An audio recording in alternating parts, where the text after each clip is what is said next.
Chaque jour, Charles et Carole vous présentent la leçon de l'école du sabbat.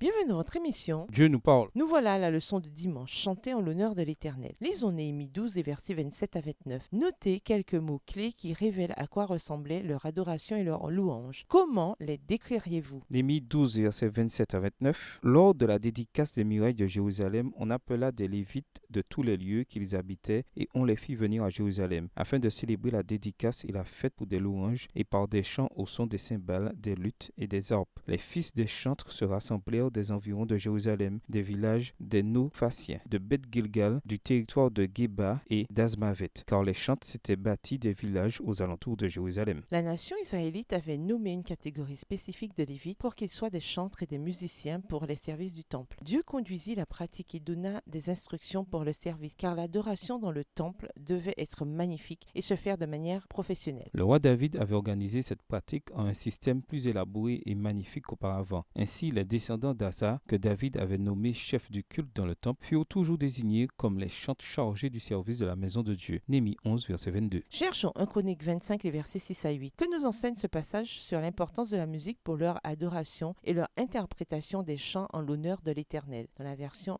Louis II 21. 1 Chroniques 25, les versets 6 à 8. Tout cela était sous la direction de leur père pour le chant de la maison de l'Éternel, et avait des cymbales, des luttes et des harpes pour le service de la maison de Dieu. Asa, Géduthun et Éman recevaient les ordres du roi. Ils étaient au nombre de 288, y compris leurs frères exercés au chant de l'Éternel, tous ceux qui étaient habiles. Ils tirèrent au sort pour leurs fonctions, petits et grands maîtres et disciples. Les chantres étaient des Lévites et par conséquent officiellement nommés dans le temple. Ainsi, leur travail rémunéré consistait à fournir de la musique pour les services du temple. Au temps du roi David, une école de musique à part entière fut organisée qu'il supervisait. Elle comptait des professeurs et des étudiants, jeunes et vieux, qui se relayaient dans le temple en produisant la musique. Certains étaient instrumentistes, d'autres chanteurs et d'autres encore s'occupaient des instruments et des vêtements employés pour le service. Quel était le but d'une organisation aussi professionnelle? Elle servait à développer les talents et la vision d'excellence dans l'adoration. L'excellence doit toujours être un objectif dans l'adoration. La louange doit venir du cœur et s'exprimer de la meilleure manière de sorte que les gens soient élevés spirituellement. On peut supposer que ces musiciens et ces chantres qui servaient dans le temple étaient choisis avec soin pour diriger le service d'adoration. Comment avez-vous expérimenté la joie de l'adoration à travers la musique? En quoi cela est-il important pour vous? Au revoir. Et à demain si Dieu veut.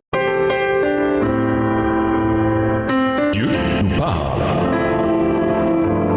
Chaque jour, Charles et Carole vous présentent la leçon de l'école du sabbat.